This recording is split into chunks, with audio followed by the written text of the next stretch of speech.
Hi everybody, this is Lainey at Hilltop Home Place. It's been a little bit since I posted. I'm in my kitchen this afternoon. I'm working on something. I'm fixing to can some cherry tomatoes. This isn't a canning video though. I don't really feel confident enough to do canning videos for people. I know how to can. I've canned a lot and I've canned cherry tomatoes before.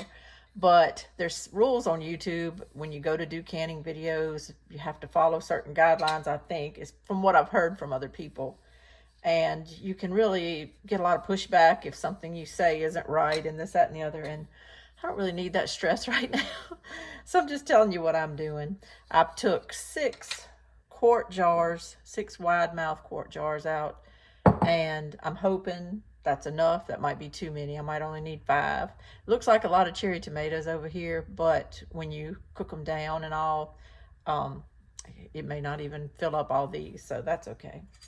I just wanted to say, I'm drying dishes while I'm talking, all the little caps and the lids and stuff like that. I just wanted to say, I just kind of, I guess, took an unexpected but kind of self-imposed break from my channel just for a little bit. I say just for a little bit, you know, it's been mulling in my head, just kind of what to do, but not in any kind of pity me thing about YouTube status or anything like that. Just whether my time should be better spent other places or doing other things. I've mentioned that to y'all before, and it still kind of goes in my head because I want to do what I'm supposed to be doing with my life. You know, I'm in my late 50s. I want to be doing what I'm supposed to be doing. I don't want to do anything just because I feel like I should be doing it to please anybody else, or because it's just giving me some kind of rush, I guess you would say, to do it.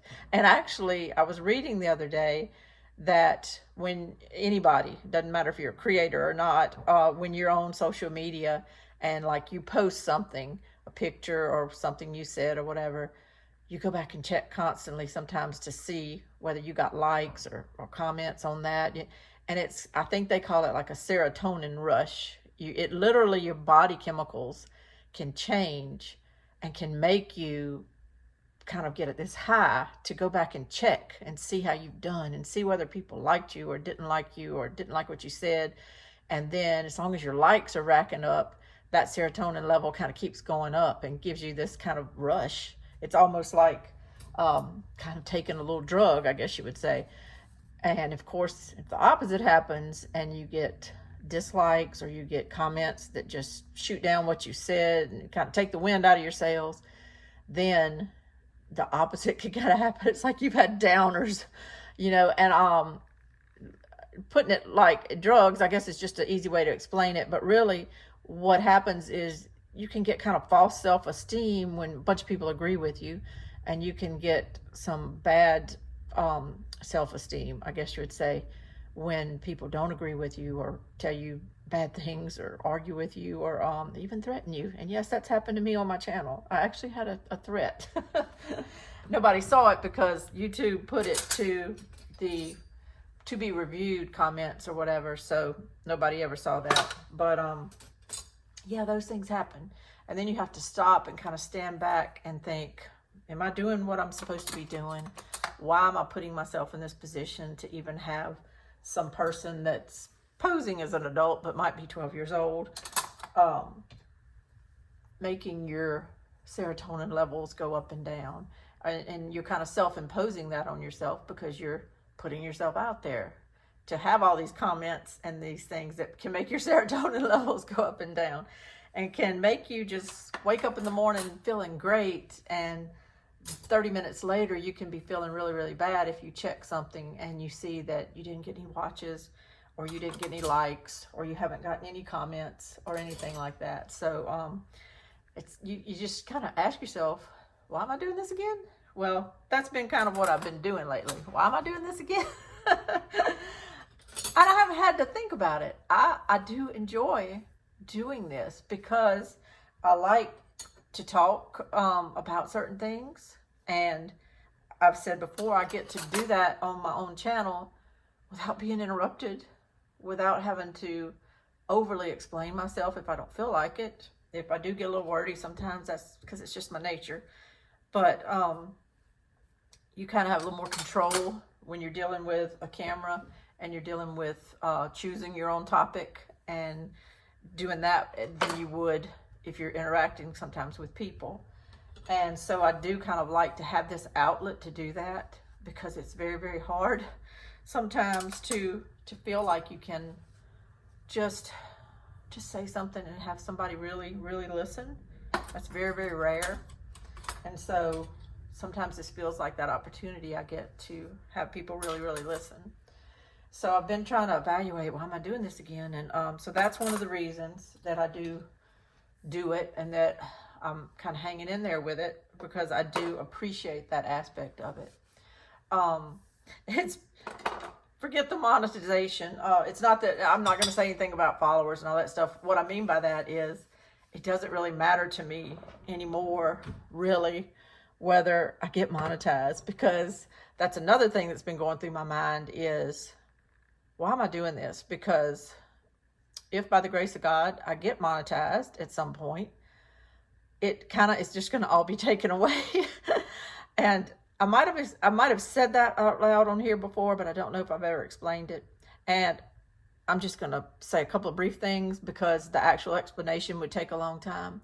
But when you do make any type of money, when you are getting paid by the government, and my husband, as you know, for people that are just watching this, my husband is completely disabled after a massive stroke he had 2 years ago.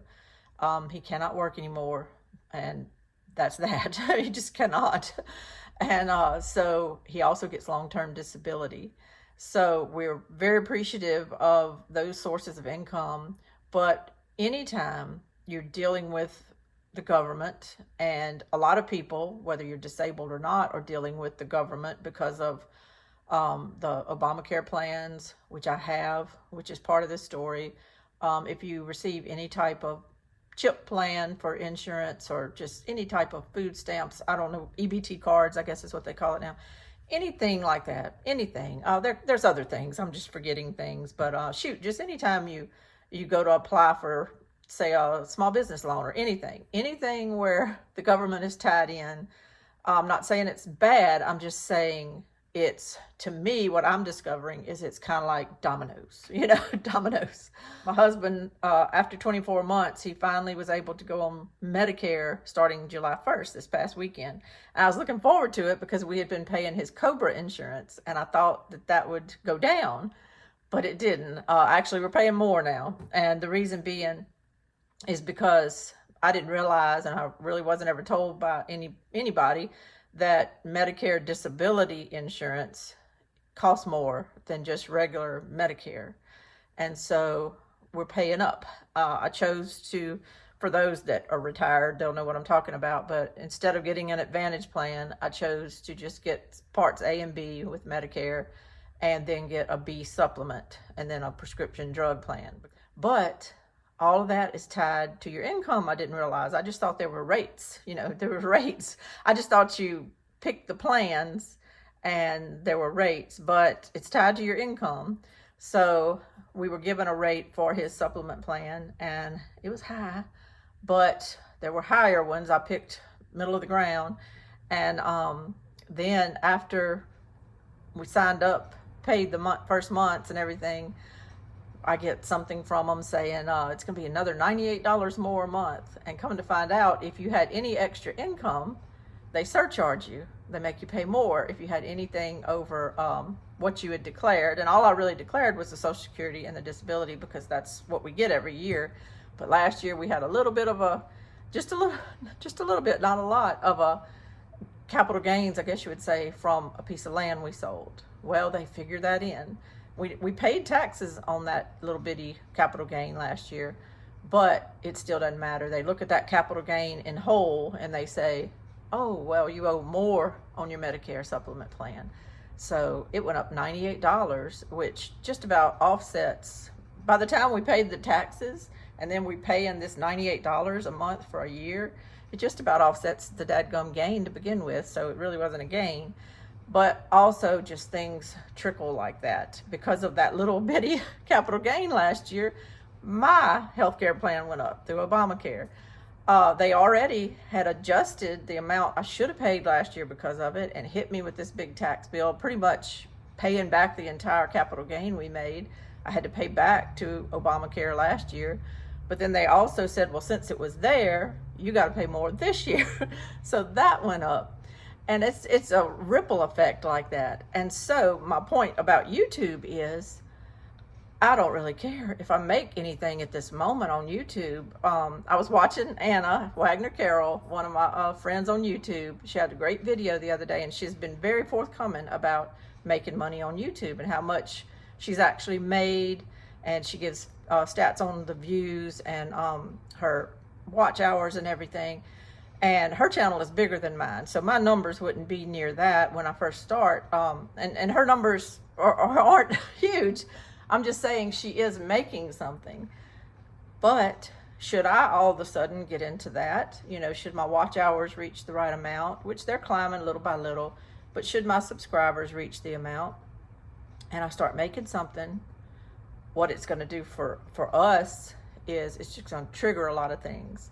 I forgot to mention a while ago that because of that little capital gain that we made last year, it triggered us to be over the amount that we needed. My husband's Social Security was already getting taxed at 50%, but it triggered it to where it got taxed at 85%, not at 85%, but 85% of his Social Security was thrown into the taxable amount last year. So that was that. So if I start making money, it can trigger that again every year after that. So when you make something, like say this coming year, we're already in trouble because I had one more piece of property and it's under contract right now, so it's fixing to maybe sell. That's going to trigger my husband's Medicare to go up even more. It's going to trigger my Obamacare to go up even more. And it's going to automatically trigger my husband's Social Security, 85% of it to be taxed this year, this tax year. We'll do the taxes next year. But so what I'm saying is, if by this point, starting maybe beginning of next year, I get monetized or whatever and start making a little money, all that money does is really trigger a whole bunch of tax scenarios, you know, a whole bunch of, if 35% of your income are automatically kind of gets thrown into the taxable amount when you thought only 50% was, but 85% gets thrown in, you know, it creates a lot of taxes, and what you're making is just adding more taxes to what you pay. It's hard to explain sometimes, but what I figured out is that don't worry about the money. Don't worry about the money, Lainey. Right now, more money actually causes me trouble. And I don't want to be one of those people that wants to stay in the government limits so that I don't ever get taxed. That's not it. We are already, just because of making a little, getting thrown up into it to where we owe in a lot of taxes. I just want to say, okay, can we hold the brakes on this for a little bit and let me figure out, because if I'm going to make money, I need to make money.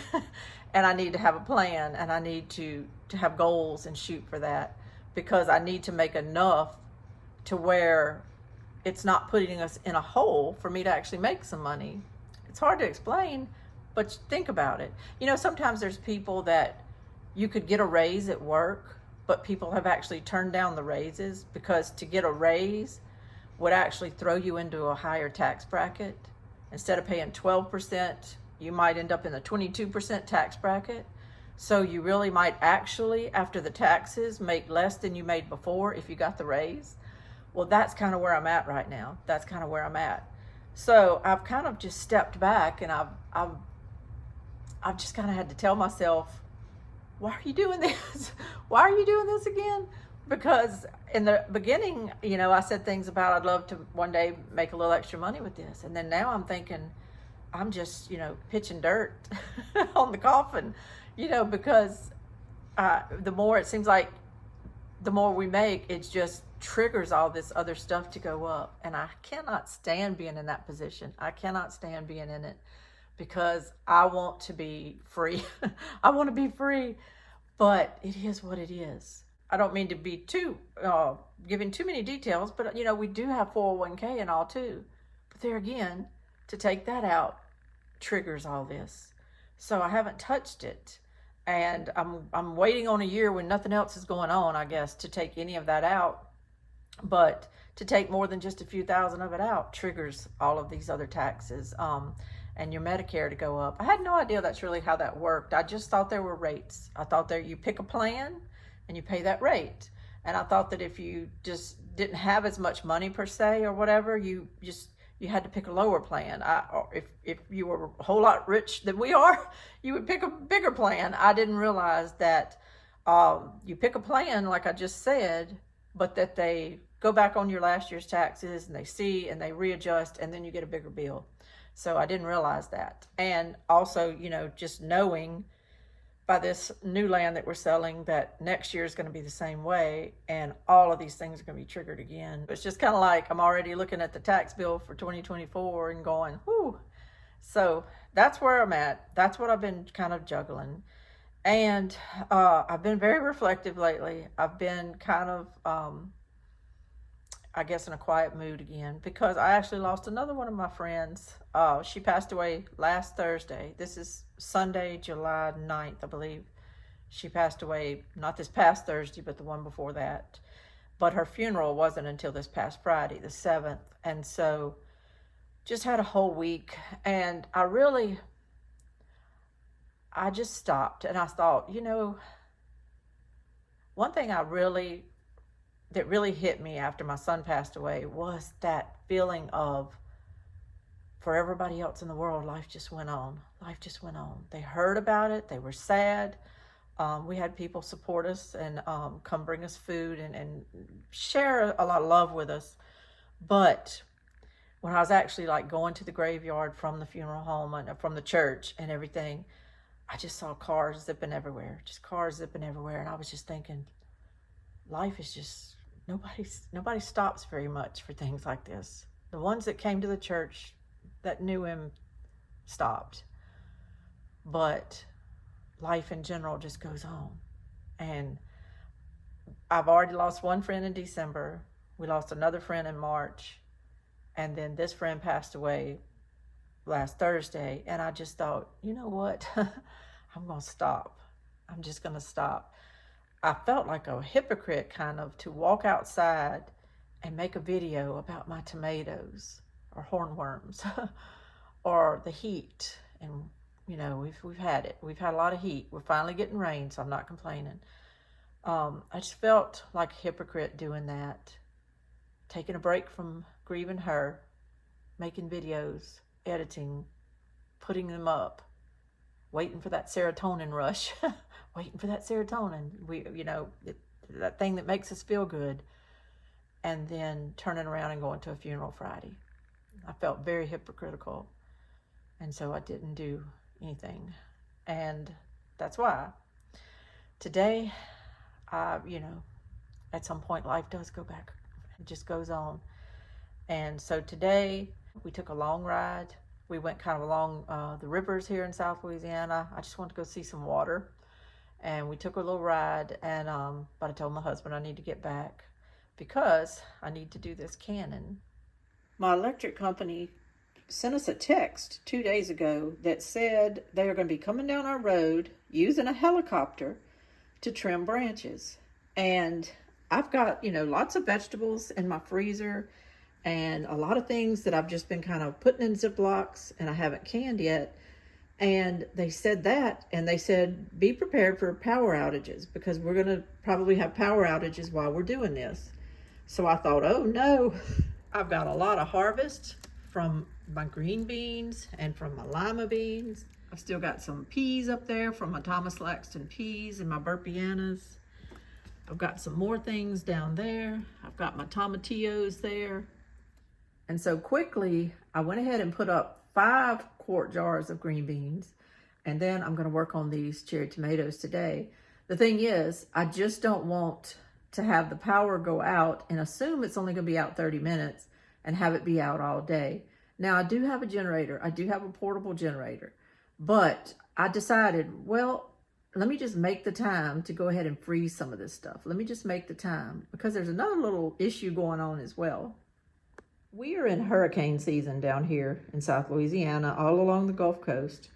And I got this card the other day from my electric company, just giving all kind of tips on what to do to get ready for hurricanes. So already I had decided I better start canning stuff. I better get things out of my freezer, and I better start getting them into jars, because you never know when a hurricane is going to be in the Gulf.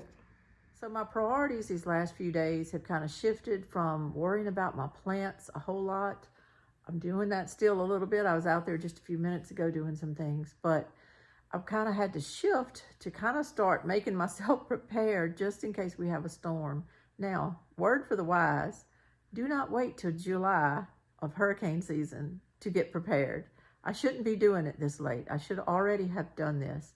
But that's just the way it is right now. That's just the way it is. My focus when we first moved in at the end of December was just to worry about getting ready for spring and for gardening and for having things to grow for food. And that was my biggest focus. Well, this heat lately has woke me up. This heat, it's an oppressive heat that we've had for a while. We had a drought season. Now we're in thunderstorms. But even like a while ago, it rained, and I went outside just a few minutes ago, and it was an oppressive heat. It makes you just sweat no matter what you do. At 6:15 this morning, I went out to my corn patch to cut down all that Mosby prolific corn. And by 6:30 or so, I was sweating. I'm sweating at 6:30 in the morning out in the corn patch. So if I was a hurricane and my conditions right now were this hot and this oppressive, and the humidity was this bad, and the Gulf was heating up at a high rate, I'm sure I would form. If I was a hurricane, I would form. And so I have to assume that we may end up with a little something, something this year. I don't know. Last year, we didn't get a whole lot, but 2 years ago, we got Hurricane Ida, and it was bad. It was bad. We personally didn't end up with any damage. And thank goodness we had a whole home generator at our old house. And we were able to help feed people and help tell people to come over and take baths at our house and things like that. But it was, in general, a very bad situation for so many people. And I could be one of those people this time, because I didn't live around trees before. I have trees here now. I had a very high-pitched roof on my old house, which I had an insurance adjuster tell me one time that a high-pitched roof actually helps you in wind situations, that low-pitched roofs come off a lot easier. Well, I have a low-pitched roof now. That scares me, and I can't do anything about that. I spent a lot of money before we moved in having tree trimmers come, so that's ticked off my list right now. And I thank God that that limb fell the other day that I showed you, that fell right here by my house, right where I was push mowing the evening before. I'm thankful that it fell, because now it won't get blown off the tree in a bad wind. It's already gone. I'm thankful for that. And I have a generator now. I know how to hook it up and use it. I had my electrician show me some things, and I had my uncle show me some things. So I know how to use it. I'm not scared of using it, but I don't want to just get it out on the fly and start using it. I really am saving it for an event like a hurricane. You have to go fill up gas cans and gas it up and all that kind of stuff when you're going to be using it. And I don't want to do that just when my electrical workers are out here. I feel like that, yes, they might cut us off this week. And yes, I do want to go ahead and can things. But I feel like because it's the electric company in charge of it, that those lights will get turned on pretty quick, because they know people will be griping and complaining about it. So I feel like they'll come on at least after a couple of hours. So anyway, my main thing that I can control is to can things from my freezer and to get them on the shelf. Should a tree fall on my house and bust all my jars, I just have to deal with that when it happens. But the main thing that could take my food is, like it was after Hurricane Katrina, like it was after Hurricane Ida, lights out. Not sure when they're coming back on, because it's so much devastation, and gas lines forming at the gas stations, and you can only run your generator so long on the gas you have. And when it takes all day to get new gas, and I can't do that. I can't go fight gas lines and leave my husband here or have him in a hot car during all that. So it would be what it would be. I would be having the gas that I had. I could fill up 5 cans before the storm. But if those 5 cans ran out, then we would be in the situation we would be in, and I would be losing the things in my freezer. So I don't want to be depending on my generator all the time. I want to get the meat that I have to can out. My nephew shot a hog the other day, and my brother-in-law took care of processing it and gave me half of a whole hog. And I want to have that meat. I don't want to lose that meat in a hurricane. So I'm cutting that up tomorrow. I've got it thawing right now, and I'm going to can it up. I already did part of it before I knew about all this, just to try to go ahead and put some up. And I got 4 pints off of one little hindquarter thing. So I'm happy about that, but I want to keep going with the rest of it. I want to cut it off the bone, cut it into chunks, and get it canned up. So that's what I'm working on right now. I'm sorry I haven't been around a whole lot. This isn't the most interesting video ever, but I hope it kind of conveys the feelings that I've had here lately, and kind of why I've been mulling around with even going forward with my channel. But I do feel better after talking it out, because I really haven't talked it out with anybody. It's all been right here. And so I feel like now I've at least talked it out a little bit, and I've at least kind of explained why sometimes going forward with it makes me feel like I'm putting 1 step forward, but maybe going to go 3 steps back monetarily just by doing it if I finally end up getting monetized. I've been just kind of reflective about friendships, and really kind of being so busy with my own things that I didn't get to spend a lot of time with that particular friend before she left this earth. And that makes me feel bad, because sometimes YouTube can be consuming. Any kind of social media where you're putting yourself out there, it can be consuming, whether you're trying to make big bucks out of it, or whether you're just a humble person doing it for whatever reasons. You still have a certain amount of work you have to do with it to get things going. You have to do your editing, your posting of the videos, your answering of comments, your things like that to move your channel along. And it can be kind of consuming. And then there again, in my private life, I've had a lot of things that consume my time. And so I did not spend the kind of time I needed to with this sweet friend before she passed. She actually came to my house last year and bought vegetables from me and spent the afternoon, and I appreciated that so much. And she was such a spirit and just a force of life. And I don't want to get so caught up in worrying about myself that I continue to kind of let the ball drop on some of the people in my life that I need to check on and spend time with. And I'm feeling a lot of that, feeling some remorse for that.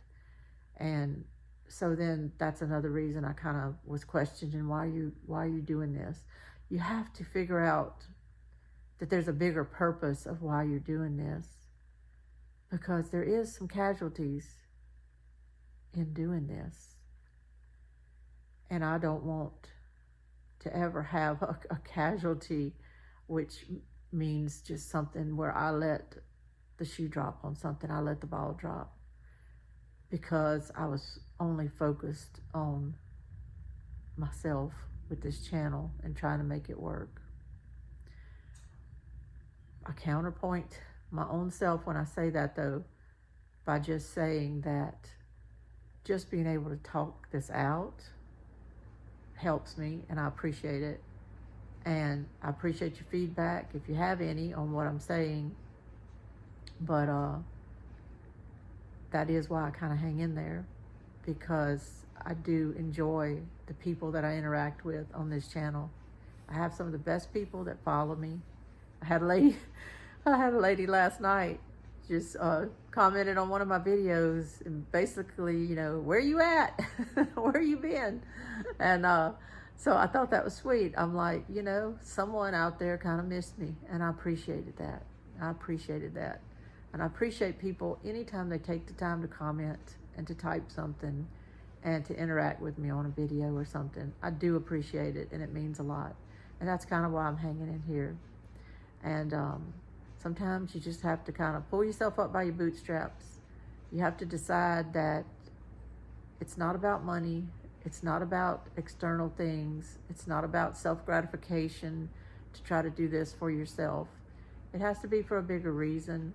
And I just have this feeling that the bigger reason may not be real apparent to me right now, but that I might need this platform for that reason, and I don't even know what the reason is.